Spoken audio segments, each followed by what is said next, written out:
दोस्तों, learn to earn channel पे आपका स्वागत है। तो आज मार्केट बहुत वोलेटाइल रहा, ऊपर नीचे दिन भर चलता रहा। तो मार्केट सुबह हमने एक ट्रेड लिया था, लेकिन वहाँ हमने एग्जिट दे दी, क्योंकि वहाँ प्रीमियम ज़्यादातर बढ़ ही नहीं रहे थे। क्योंकि मार्केट यहाँ हमने पुट एक लिया था, लेकिन यहाँ आने तक मार्केट एकदम स्लो मूवमेंट हो गई, तो लेकिन हमने यहाँ एग्जिट दे दिया और वहीं से मार्केट ऊपर चला गया।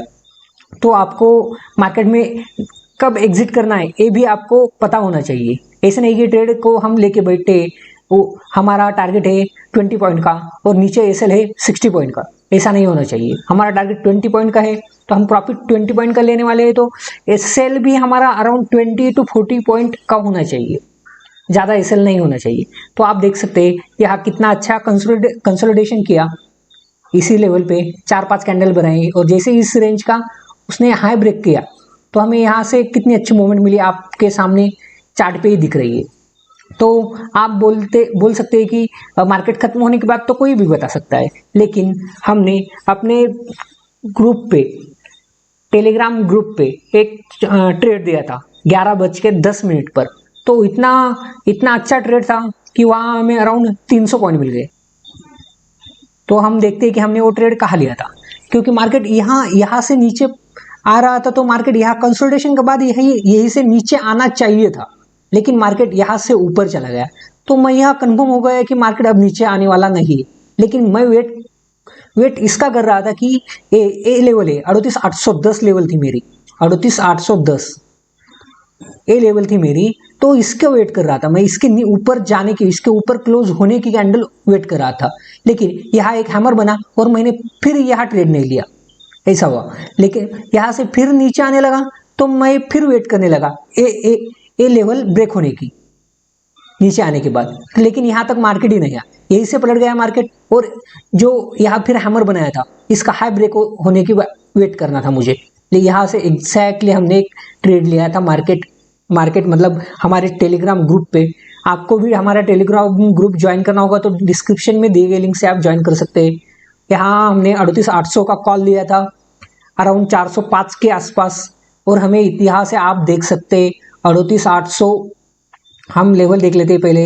ये लेवल थी 38,860 या 65 के आसपास। 38,865 से हमें अराउंड 39,100 के आसपास टारगेट मिले हमें, 39,200 के आसपास टारगेट मिले हमें। तो आप देख सकते हैं वो 200 पॉइंट, 300 350 पॉइंट हमें यहाँ से मिल गए। मैं हर बार आपको कहता हूँ कि हमें वेट करना चाहिए मार्केट में।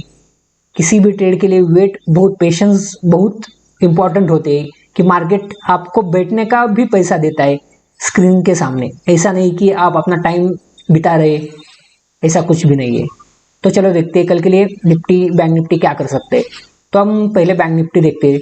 तो मार्केट ने आज यहाँ बहुत वोलेटाइल रहा और यहाँ मुझे लगता है एक ट्रायंगल पैटर्न बना है मेरे हिसाब से। तो आप खुद का एनालिसिस कर सकते हैं दोस्तों। ऐसा वोलेटाइल मुझे लगता है कि मार्केट यहाँ से यहाँ तक जाना चाहिए। यहाँ 39,300 के आसपास एक रेजिस्टेंस एक्ट कर रहा है मार्केट को। अभी इसी रेंज में ओपन होने के बाद क्या हो सकता है, और ये रेंज है अराउंड 39,100 और 39,300 के बीच में। इसी रेंज में ओपन होने के बाद हम कुछ भी ट्रेड नहीं करेंगे कल, क्योंकि इसी रेंज में मतलब ये 39,300 के आसपास भी ओपन हो गया मार्केट, तो यहाँ से यही से नीचे भी आ सकता है मार्केट। लेकिन हम यहाँ वेट करेंगे जरा, मतलब फर्स्ट मिनट की कैंडल इसके ऊपर क्लोज होनी चाहिए। फर्स्ट 5 मिनट की कैंडल 39,300 के ऊपर क्लोज होनी चाहिए, तभी हम एक कॉल के साइड पोजीशन बना सकते हैं। 39,300 के ऊपर हमारे टारगेट हो गए 39,370, 39,490, और उसके ऊपर भी हमारे टारगेट हो गए 39,580, 39,740, 39,890 और 40,040। ये हमारे ऊपर के लिए टारगेट हो गए। यहाँ हमें 40,040 के आसपास थोड़ी देर देखना चाहिए कि क्या हो रहा है मार्केट में। मतलब जैसे ही 39,900 के ऊपर निकलने के बाद हमें थोड़ी यहाँ कंसोलिडेशन करना चाहिए। मतलब 39,950 और 40,040 के बीच में, या इसी के आसपास, इसी रेंज के आसपास थोड़ी देर कंसोलिडेशन होने के बाद जैसे ही 40,040 क्रॉस कर देगा मार्केट, तो हमें एक कॉल के साइड पोजीशन मिल सकती है। तो आप ये टारगेट नोट डाउन करके रखिए दोस्तों। तो अब देख लेते हैं कि मार्केट इसी रेंज में ओपन होने के बाद जैसे ही ए लेवल ब्रेक कर देगा, 39,000 की लेवल ब्रेक कर देगा। तो हम पहले देख लेते हैं कि ए लेवल क्या है।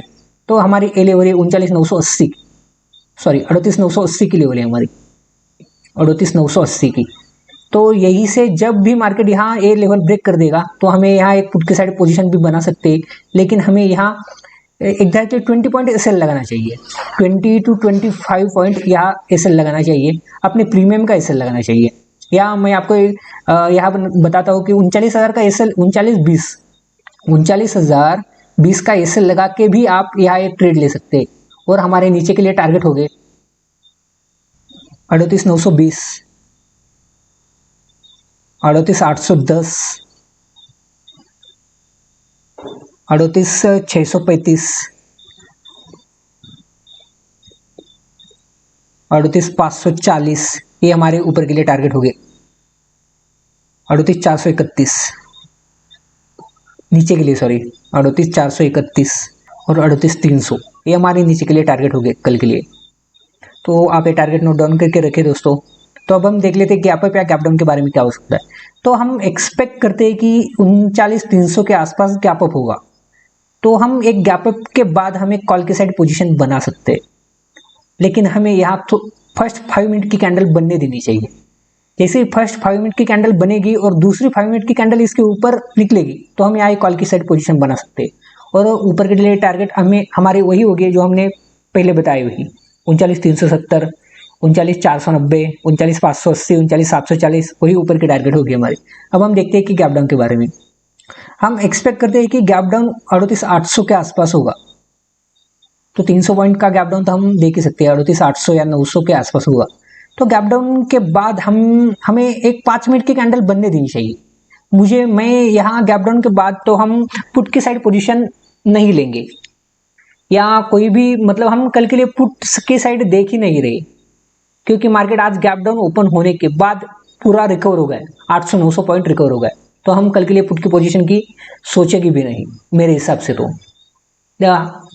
मार्केट में जब हमें लगेगा कि एक की लेवल हमारी सपोर्ट, इंपॉर्टेंट सपोर्ट लेवल, मतलब 38,800 या कंसोलिडेशन के बाद ब्रेक कर रहा है मार्केट, तो हम यहाँ पुट की सोच सकते हैं।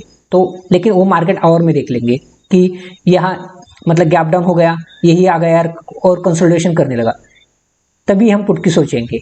नहीं तो यही से नीचे निकला तो हम पुट की बिल्कुल भी नहीं सोचेंगे। और नीचे के टारगेट वही हो गए हमारे जो हमने पहले बताए, 38,810, 38,635, 38,540, 38,431, यही हमारे टारगेट हो गए नीचे के लिए। तो अब हम देख लेते हैं कि निफ्टी का एनालिसिस, निफ्टी क्या कर सकता है कल। तो निफ्टी ने भी एक ट्रायंगल पैटर्न बनाया हुआ है। तो हम बैंक निफ्टी का मुझे लगता है हमें ट्रायंगल पैटर्न के बारे में नहीं बताया मैंने। तो मुझे लगता है कि ये ट्रायंगल बैंक निफ्टी का ये ट्रायंगल पैटर्न है, तो इसका ब्रेकआउट अराउंड यहाँ आता है। तो ये है 39,260, 39,260 जैसे ही ऊपर के नहीं निकलेगा तो हम एक कॉल की साइड पोजीशन बना सकते हैं। लेकिन यहाँ हमें 39,320 के आसपास एक आज का हाई का एक रेजिस्टेंस है, तो हमें वो भी ब्रेक करने देना चाहिए। हम इसके लिए क्या कर सकते हैं, 39,260 जैसे ही निकलेगा तो हम यहाँ पुट की साइड नहीं बैठेंगे, हम 39,320 का वेट करेंगे। 39,320 के ऊपर जैसे निकलेगा तो हम यहाँ एक कॉल की साइड पोजीशन बना सकते हैं। तो अब हम देखते हैं कि हम निफ्टी का एनालिसिस, निफ्टी कल क्या कर सकता है। निफ्टी में भी एक ट्रायंगल पैटर्न बना हुआ है, आप देख सकते हैं इतना खूबसूरत पैटर्न बना हुआ है ट्रायंगल पैटर्न। तो जैसे ही ए लेवल है ऊपर के लिए, मुझे लगता है ए वाली लेवल है 17,260 ए लेवल है हमारे ऊपर के लिए। लेकिन हमने जैसे बैंक निफ्टी में कहा कि ए लेवल हमारा कल के लिए रेजिस्टेंस एक्ट करेगी। तो जैसे ही इसी रेंज में ओपन होने के बाद जैसे ही 17,280 क्रॉस कर देगा ऊपर के लिए, हम यहाँ कॉल के पोजीशन बना सकते हैं। और ऊपर के लिए हमारे टारगेट हो गए 17,330, 17,410, 17,465, 17,530, 17,625, ये हमारे कल के लिए ऊपर के टारगेट हो गए। तो आप ये टारगेट नोट डाउन करके रखिए दोस्तों। तो दोस्तों अब हम देखते हैं कि इसी रेंज में ओपन होने के बाद मतलब ए रेंज है 17,280 और नीचे है 17,180 की, इसी रेंज में मतलब यही कहीं ओपन होगा तो हम कोई भी ट्रेड नहीं लेंगे। जैसे ही इसी यहाँ ओपन होने के बाद यहाँ 17,280 के आसपास जाएगा, यहाँ एक दो कैंडल 5 मिनट की बनाएगा और जब भी 17,280 नीचे ऊपर के लिए क्रॉस करेगा तो हमें यहाँ एक कॉल की साइड पोजीशन बना सकते हैं। लेकिन हमें ये 17,280 के पास आसपास देखना चाहिए थोड़ी देर, मतलब ये 17 डायरेक्टली 17,280 के आसपास ओपन हुआ और फर्स्ट कैंडल ग्रीन बनाई तो हम यहाँ कॉल की साइड पोजीशन ले सकते हैं। और हमारे ऊपर के लिए टारगेट हो गए वही हमने अभी बताए, वही टारगेट हो गए हमारे ऊपर के लिए। और इसी रेंज में मतलब यही कहीं ओपन होने के बाद जैसे ही 17,180 नीचे के लिए क्रॉस कर देगा, लेकिन डायरेक्टली क्रॉस नहीं करना देना चाहिए। जैसे यहाँ आने के बाद यहाँ 2 से 3 कैंडल यहाँ बननी चाहिए। जैसे ही यहाँ कंसोलिडेशन या 2-3 कैंडल बनाएगी यहाँ और जैसे ही नीचे निकलेगा तो हम यहाँ एक पुट साइड की पोजीशन बना सकते हैं। लेकिन कल कैसा ओपन हो सकता है इसके ऊपर पूरा डिपेंड है। इसी रेंज में ओपन होने के बाद यहाँ आने के बाद थोड़ी देर कंसोलिडेशन करना चाहिए, तो तब भी हम एक पुट की साइड पोजीशन बना सकते हैं। और नीचे के लिए हमारे टारगेट हो गए 17,135, 17,115, 17,066, 16,940 और 16,860 ये हमारे नीचे के लिए टारगेट हो गए कल के लिए। यहाँ 17,180 के आसपास कंसोलिडेशन करने के बाद तो अब हम देखते हैं गैप अप या गैप डाउन के बारे में। तो हम एक्सपेक्ट करते हैं जैसे ही 17,180 के आसपास गैप डाउन होगा मार्केट, तो यहाँ हमें फर्स्ट एक 15 मिनट की कैंडल फॉर्म होने देनी चाहिए। 15 मिनट की बोला मैं, क्योंकि 15 गैप डाउन के बारे में हम 15 मिनट की कैंडल की सोचते हैं। तो 15 मिनट की कैंडल जैसे ही रेड बनेगी और दूसरी 15 मिनट की कैंडल उसका लो क्रॉस करेगी तो हमें क्या एक पुट की साइड पोजीशन सोच सकते हैं। और हमारे वही टारगेट हो गए जो हमने अभी बताए, वही टारगेट हो गए। तो अब हम देखते हैं कि गैप अप के बारे में। हम गैप अप एक्सपेक्ट करते हैं कि ज़्यादा गैप अप नहीं एक्सपेक्ट करते हैं, अराउंड 17,320 के आसपास हम गैप अप एक्सपेक्ट करेंगे।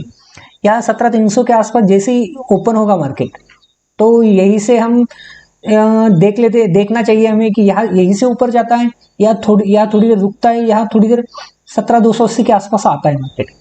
ये बेस्ट सिनारियो होगा कि 17,320 के पास ओपन होने के बाद 17,200 को एक बार टच करना चाहिए और 17,280 को टच करना चाहिए। 17,280 को जैसे ही टच करेगा तो वहां हम एक कॉल की पोजीशन बना सकते हैं। मतलब ये 5 मिनट की कैंडल यहाँ ओपन हो गई, यहाँ आ गई और फिर से यहाँ से रिकवर हो गई, यहाँ क्लोज हो गई, ऊपर न्यूट्रल या कोई हैमर बनाया उसने, तो हम यहाँ तुरंत एक कॉल की पोजीशन बना सकते हैं। जैसे इसका हाई क्रॉस होगा तो हम यहाँ कॉल की पोजीशन बना सकते हैं। ऊपर के लिए टारगेट हमारे वही होंगे जो हमने पहले बताए, वही 17,331, 17,465, 17,530, 17,625 से हमारे ऊपर के लिए टारगेट हो गए। तो दोस्तों आपको मेरा एनालिसिस कैसे लगता है कमेंट करके जरूर बताइए दोस्तों। लाइक शेयर और सब्सक्राइब करना मत भूलिए। Thank you.